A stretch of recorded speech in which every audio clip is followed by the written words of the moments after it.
Pat! Oh my God! It's been a while. Dami mo na achievements, ah. Kumusta na? Di ah.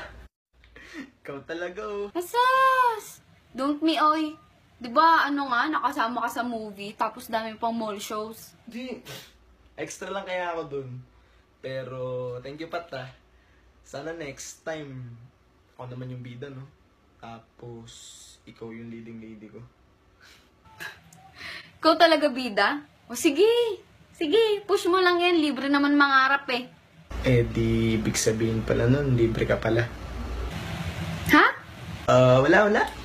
Anyways, bilis ng panahon, no? December na agad. Kasing bilis na pag-move on niya. Lo, humuhugot siya, oh.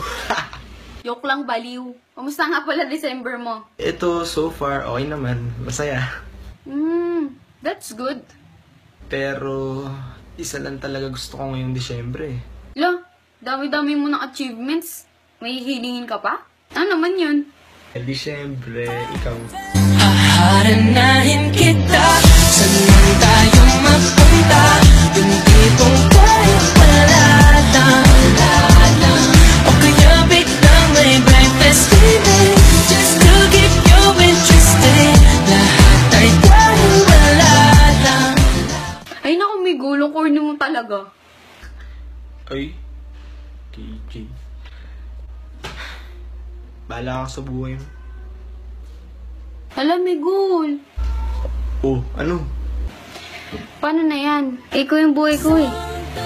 Gusto ako na bahala sa'yo? Kita pa, I'm not sure na ba. Sige na, ang ayoko lang naman ma-feel out of place. Ano na, sure na ba?